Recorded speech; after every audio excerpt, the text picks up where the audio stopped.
Hello everyone, welcome to my channel. मैं हूं आपकी होस्ट रश्मि। आज मैं अपने टेरेस से कुछ हार्वेस्टिंग करने जा रही हूं। एक चीज़ मैं आप लोगों को कहना चाहती हूं कि जितने कम रिसोर्सेज से हम गार्डनिंग करते हैं उतना ही अच्छा होता है, क्योंकि बहुत सारे खाद हमेशा पैसे खर्चने और बहुत सारी इस तरह की चीज़ों से हम परेशान भी हो जाते हैं। तो हमें वो टेक्निक सीखनी है जिससे कि हम छत पे वेजिटेबल भी उगा सकें और अच्छी हार्वेस्टिंग हो पाए। तो आज मैं आप लोगों से यही चर्चा करूंगी और कुछ हार्वेस्टिंग भी दिखाऊंगी। चलिए चलते हैं हमारी वीडियो में। आप लोगों को अपने ऐश गोर्ड का प्लांट दिखाना चाहती हूं जो इस समय सूख चुका है, और मुझे एक और ऐश गोर्ड मिला है और मैं आपको दिखाना चाहूँगी कि वो कितने बड़े कंटेनर में था। ऐसा नहीं है कि बेल वाली सब्जियां नहीं उगाई जा सकती हैं, क्योंकि मेरा तो इसके साथ जो एक्सपीरियंस था बहुत अच्छा रहा। मुझे 2 बड़े बड़े पेठे मिले और मुझे लगता है कि आप इसको नॉर्मल सीड से अगर उगाएं तो भी बहुत अच्छा निकलता है। जो मार्केट से हम पेठा लेके आते हैं उसी से हम नया प्लांट लगा सकते हैं, उसमें भी हमें बहुत अच्छा रिज़ल्ट देखने को मिलता है।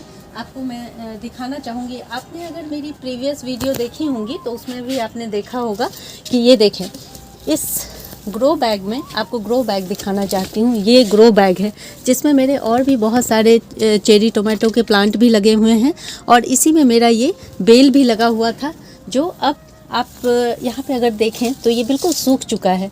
तो अब मुझे इससे कोई उम्मीद नहीं है, इसलिए मैं इसे निकाल लेती हूँ। शायद बहुत ज़्यादा ठंड पड़ने से ये सूख गया। अब इससे जो सीड निकलेगा उससे मैं फिर से ये बेल तैयार करूँगी, क्योंकि इससे मुझे बहुत बढ़िया रिज़ल्ट मिला है।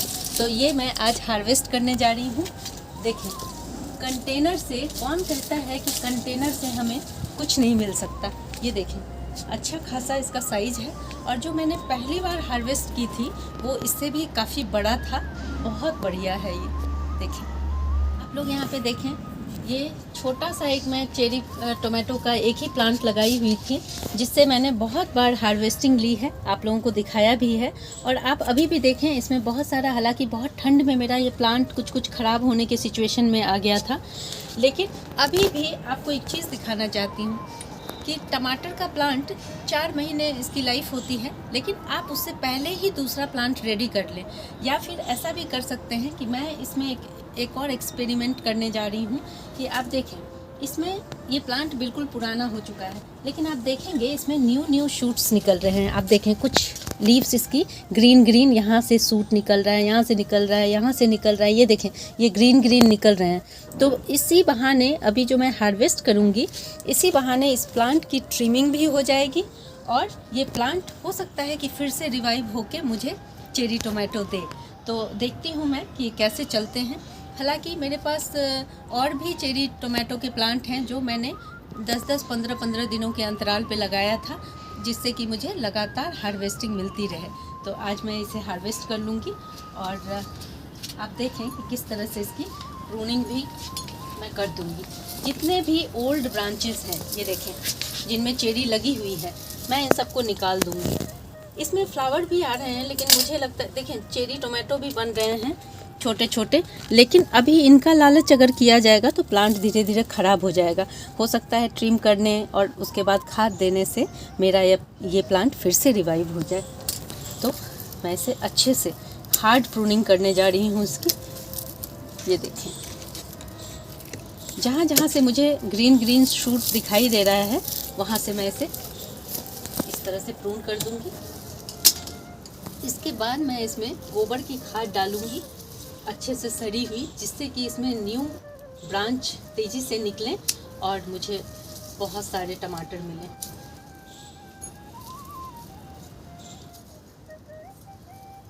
ये देखें, मैंने कुछ इस तरह से हार्वेस्टिंग की है ताकि मेरा ये प्लांट भी प्रून हो गया, और आप देख सकते हैं मुझे बहुत सारे इसमें चेरी टोमेटो मिल गए हैं। और आप यहाँ देखें, इसका प्लांट कितना बढ़िया दिख रहा है। अभी ये ग्रीन दिख रहे हैं। मैंने सारे सूखे हुए लीफ हटा दिए हैं इसके।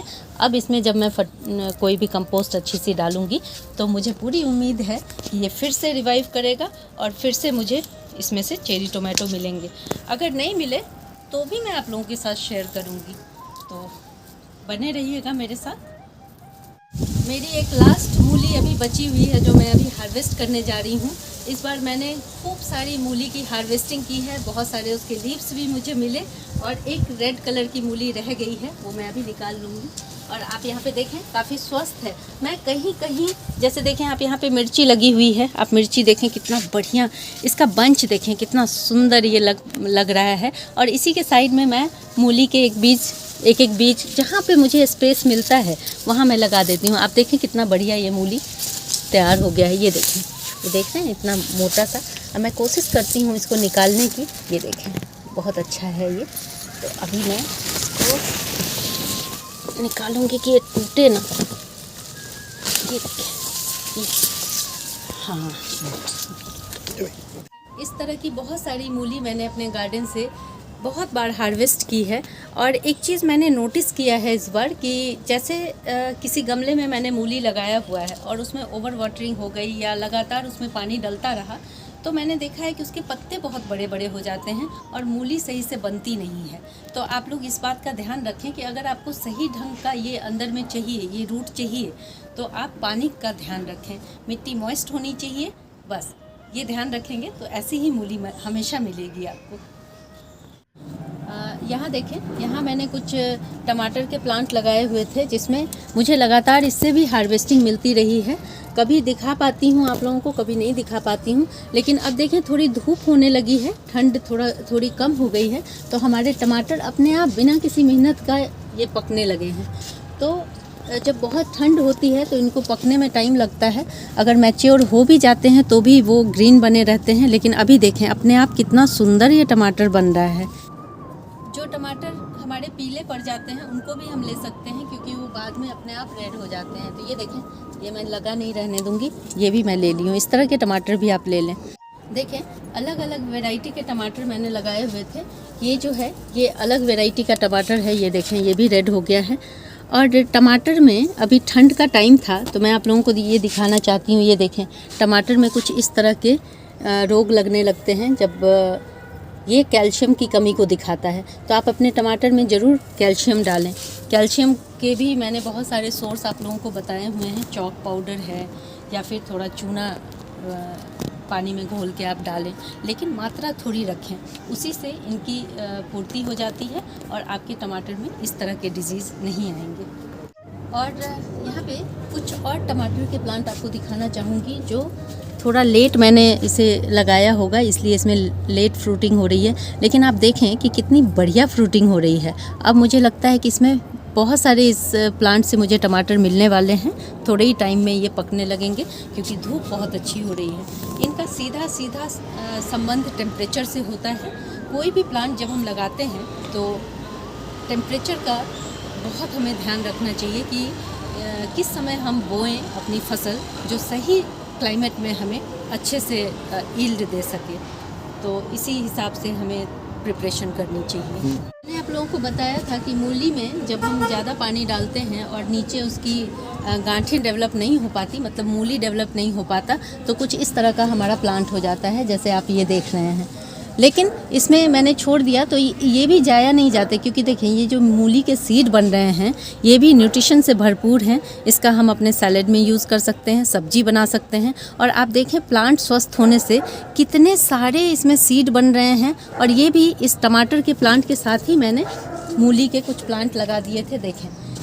और मूली से ज़्यादा अगर सच पूछें तो मुझसे अगर कहा जाए तो मूली से ज़्यादा मुझे इसके ये सीड बहुत पसंद आते हैं। तो इनका इस्तेमाल आप ज़रूर करें। मैं इसको हार्वेस्ट कर लूँगी अभी इस समय। अब टाइम आ गया है कि हम इस प्लांट को ही निकाल दें ताकि हमारे जो ये टमाटर बन रहे हैं इनको न्यूट्रिशन मिल सके। और आप देखें मैंने एक ही नॉर्मल साइज़ के गमले में, नॉर्मल साइज़ के प्लांटर में मैंने दो तीन इस तरह से क्रॉप मैंने ले लिया। तो ये कितनी अच्छी बात है कि हम कम स्पेस में इस तरह से मैनेज करके हम अपना यील्ड ले सकते हैं। तो और आपको एक और चीज़ दिखाना चाहूँगी कि इसमें देखें जब मूली नहीं बनती है, नीचे देखें इसमें आपको फ्लावर और सीड मैंने दिखाया। और ये देखें मूली बिल्कुल नहीं बनी हुई है। मैंने आपको रीज़न भी बताया कि किस तरह से ऐसी मूली दिख रही है, आप देखें। इसलिए पानी का ज़रूर ध्यान रखें। ये मूली के सीड पाने के लिए बहुत जगह मूली को ऐसे ही छोड़ दिया था बढ़ने के लिए। और आप यहाँ पे देखें कितना बड़ा और कितना बढ़िया प्लांट बन पड़ा है। इसमें भी सीड अब डेवलप होने लगे हैं। और मैं अपने रिक्वायरमेंट के हिसाब से एक ही बार में इन सब की हार्वेस्टिंग नहीं करती हूँ। जैसे कि आज मैंने 2 प्लांट निकाल लिए।